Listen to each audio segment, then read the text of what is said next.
Le meilleur de séances radio est maintenant sur We Love Cinéma. Flashback sur Séance Radio. Le cinématographe permet de projeter des images sur un écran. Toute l'actu des grands classiques du cinéma. Bientôt, les films vont être sonorisés. Flashback avec Antoine Cyr et Antoine Julien. Je ne sais pas si vous vous rendez compte de l'aspect grandiose du mélange. Our first full-length motion picture feature in color opens a whole new world of thrill. Flashback sur Séance Radio. Ça, c'est le cinéma.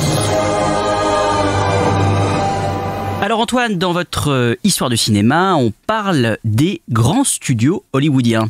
Oui, alors ça va être l'histoire de cinéma de Patrick Brion aujourd'hui, parce que là, sous la main, on va en profiter. Et je crois que l'une des caractéristiques de l'âge d'or d'Hollywood, c'est évidemment le fait qu'il y avait à l'époque 8 studios qui dominaient le cinéma, avec 5 d'entre eux qui étaient plus importants. Et c'était des studios qui possédaient tout. En réalité, ils possédaient les plateaux, ils salariaient les réalisateurs, ils salariaient les comédiens, les costumiers, les directeurs artistiques, les maquilleurs, les techniciens. Enfin, c'était une espèce d'industrie dans laquelle il existait ça et là des freelances, mais enfin globalement l'industrie était entre les mains de ces studios. Et ces studios restent encore, pour un certain nombre d'entre eux, les grands noms de l'industrie du divertissement et de la production cinématographique. Et c'est ainsi, par exemple, que l'empire de l'Australien Murdoch, c'est la Fox. Aujourd'hui, ça s'appelle la 21st Century Fox, parce que on est au 21e siècle, mais elle s'appelait avant la 20th Century Fox, et donc elle avait été rachetée par Murdoch. C'est sa continuation qui existe aujourd'hui sous le nom de Fox du 21e siècle. Et figurez-vous que pratiquement toute la Fox, à l'exception de quelques journaux et des chaînes de télé généralistes, vient d'être rachetée, ou en tout cas va être rachetée, parce qu'il faut quand même que les instances antitrust se prononcent avant que la transaction soit totalement bouclée. Donc on a la Fox qui va être rachetée par Disney pour 66 milliards de dollars, transaction considérable, et donc qui a des conséquences amusantes, puisque par exemple est ressorti récemment All About Eve de Mankiewicz, film de la Fox avec Bette Davis, et donc Bette Davis va se retrouver, si je puis dire, à l'insu de son plein gré, comme une actrice Disney. Donc voilà, on a une transformation a posteriori du paysage du cinéma et des studios qui est tout à fait étonnante. Et donc on s'est dit, puisque vous étiez là, Patrick Brion, qu'on allait vous faire parler un peu des différents studios qui avaient caractérisé Hollywood, parce que l'une des caractéristiques de votre œuvre, à la fois de votre œuvre en tant que programmateur du cinéma de minuit, mais aussi de votre œuvre très importante en tant qu'auteur et historien, très souvent, l'une des choses passionnantes, c'est votre regard très pointu sur la ligne éditoriale des studios. Et donc, puisqu'on parle de la Fox, est-ce que vous pouvez d'abord nous parler un peu de la Fox à l'époque de l'âge d'or d'Hollywood? Qu'est-ce qui la caractérisait? Les studios, c'était une ville. C'était une ville dans une ville. Plutôt de parler de la Fox, j'en parlerai après, on va parler de la MGM, que je connais encore mieux. Alors, sur la MGM, alors je voulais vous interroger aussi sur la MGM, bon. mais on peut commencer par la MGM. D'accord. Mais alors sur la MGM, moi j'ai une question tout de suite. Allez-y. Qui est que la MGM, on l'a définie comme l'usine à rêve d'Hollywood. On dit c'était le studio qui voulait absolument présenter une vie magnifique avec des femmes merveilleuses, des coiffures extraordinaires, une espèce d'ordonnancement de la beauté et du cinéma parfaitement réglé. Et en même temps, quand on lit attentivement Patrick Brion, on voit qu'il y a quand même deux choses qui apparaissent très fortement dans la MGM. C'est d'abord la passion d'un certain nombre de gens qui avaient fait la MGM pour l'Europe et donc une vision beaucoup plus sophistiquée qu'il n'y paraît.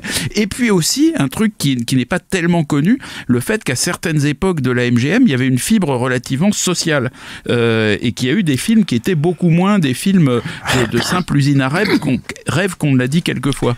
Ce qu'il ne faut pas oublier, les grands studios produisaient en gros 52 films par an, de façon à alimenter chaque semaine, avec un nouveau film, leur circuit. Et là, il faut un instant parler des circuits. La chance qu'avaient les grandes compagnies de cinéma, c'est d'avoir leur salle. C'était le vieux trust vertical. Vous produisez un film, vous le distribuez vous-même, vous l'exploitez dans vos salles. Alors, on ne va pas parler longtemps de la loi antitrust, mais le problème, c'est quand la loi Sherman... Vous pouviez même vendre les films par paquet. Oui, quand la loi Sherman a été appliquée, alors je ne sais pas si ça a été une bonne chose d'appliquer la loi Sherman antitrust à l'industrie aéronautique ou à l'industrie des voitures, ça, c'est pas mon problème, je n'y connais rien. À l'industrie cinématographique, ça a été catastrophique.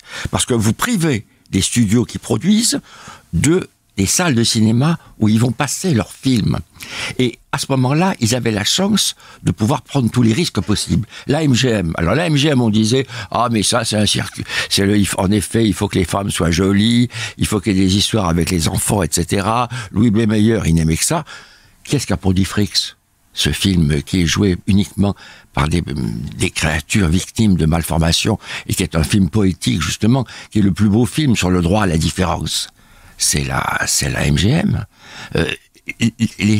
Ces films, on pouvait prendre des risques à partir du moment où on était sûr que le film sera exploité. Alors, il sera exploité moins longtemps qu'un autre.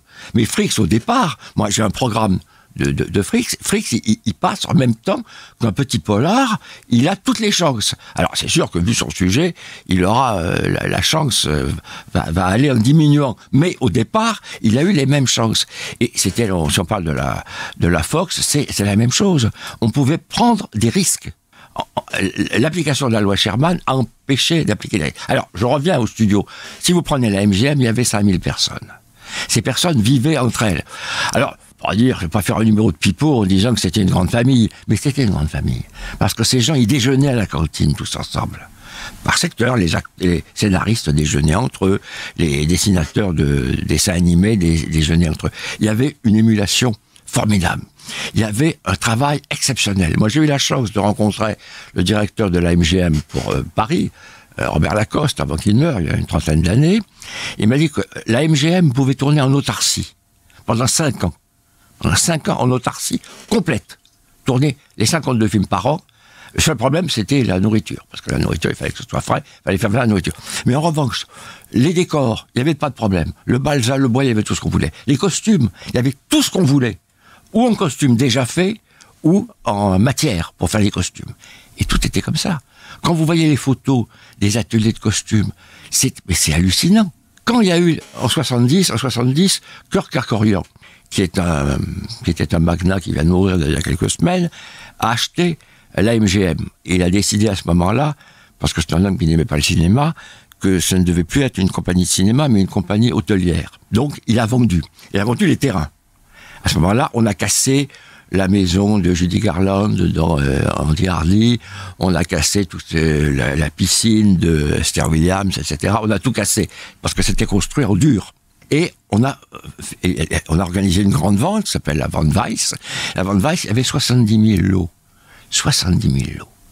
Et ça allait des costumes de Clark Gable, de Greta Garbo, de John Crawford, ou de qui vous voulez, à un mobilier exceptionnel.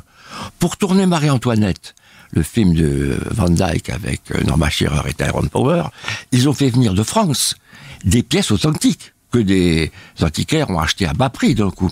Pour tourner Antisse de Cukor ou le portrait de Dorian Gray d'Albert Lewin, ils ont fait venir un mobilier victorien.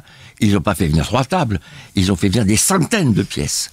Et ces centaines de pièces, on l'a vu quand on voit le catalogue de la Van Weiss, d'ailleurs, enfin, c'est 5 catalogues. C'est un crève-cœur parce qu'on sent tout un patrimoine qui a été dispersé. Certaines choses sont parties assez chères. En effet, on sait très bien les petites chaussures de Judy Garland dans Le Magicien d'Oz ont été vendues très cher, etc. Mais le reste est parti pour une bouchée de pain. Des pièces admirables. Et il y avait à ce moment-là un travail qui était fait en amont du film. On faisait des dessins d'atmosphère sur les films pour déterminer le look.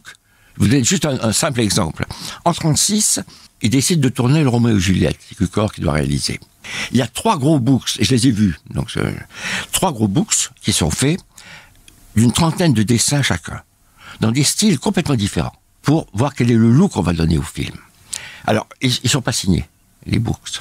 C'est Cédric Gibbons qui est le directeur artistique qui va choisir. L'un des books, c'est Oliver Messel, celui qui va être le décorateur de Roméo et Juliette, donc ça on le reconnaît. L'autre Brooks, il est dans un style art déco, très, très schématisé. Et le troisième dans un style Piranesi, très, très noir. Ils ont dû, sur 3 murs d'une pièce de la MGM, mettre tous ces dessins. On faisait venir Cukor, Evan Thalberg, le producteur, William Daniels, le chef-op, Cédric Gibbons, le responsable artistique.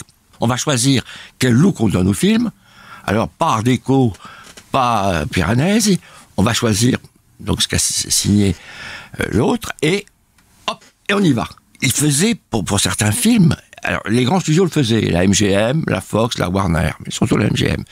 Ils faisaient souvent des centaines de dessins. C'était des tableaux en couleur, au fusain, en noir et blanc, pour essayer de déterminer comment allait être tourné le film. Et ensuite, on appelait le réalisateur. Et alors, la Warner, elle avait une ligne éditoriale qui était plus naturaliste, qui était plus populaire. La Warner était très proche de Roosevelt, de l'organisation Roosevelt. Donc, c'est eux qui ont le mieux couvert la grande crise économique. À tel point que dans une des comédies musicales, qui est les Gold Diggers de 1933, il y a un numéro qui s'appelle Remember the Forgotten Man, avec John Blondell. Absolument, qui montre le drame des gens qui sont revenus de la guerre et qui n'ont pas de boulot. C'est ça le Forgotten Man. C'est le type qu'on oublie. Dans une Amérique qui n'est plus la grande Amérique du rêve doré, il y a des malheureux qui sont là à crever de faim le long des voies ferrées. C'est ce qu'on voit dans Je suis un évadé, dans des films comme ça. Ça, c'est le style Warner. Et ça ira aussi loin, à tel point qu'ils sont tellement proches de Roosevelt qu'ils vont faire des films ouvertement pro-communistes au moment de la guerre. Et Mission to Moscow, de Curtis, qui a un film invraisemblable, puisqu'il justifie Staline, présenté comme vraiment le petit père du peuple, comme les communistes l'envisageaient à l'époque.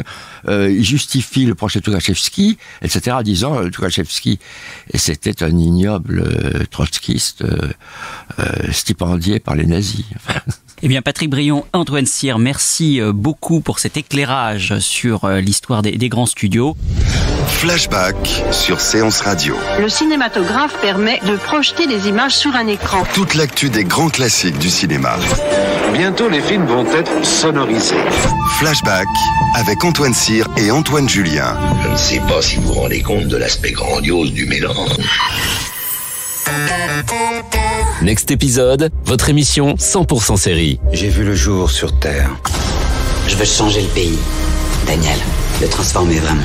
Aujourd'hui, j'ai engagé quelqu'un pour résoudre mon meurtre. Ouais, c'est magique, presque un peu comme série. C'est-à-dire que je ne sais même pas ce que je regarde quand je la regarde. Moi, je pense qu'il va y aller franco et qu'il va dire des choses, quoi. Quitte à parler législative, je vais me faire élire, pas forcément retourner à l'Assemblée. Tous les mardis à 19h et sur toutes les applications podcast. Retrouvez l'ensemble des contenus Séance Radio proposés par We Love Cinéma sur tous vos agrégateurs de podcasts.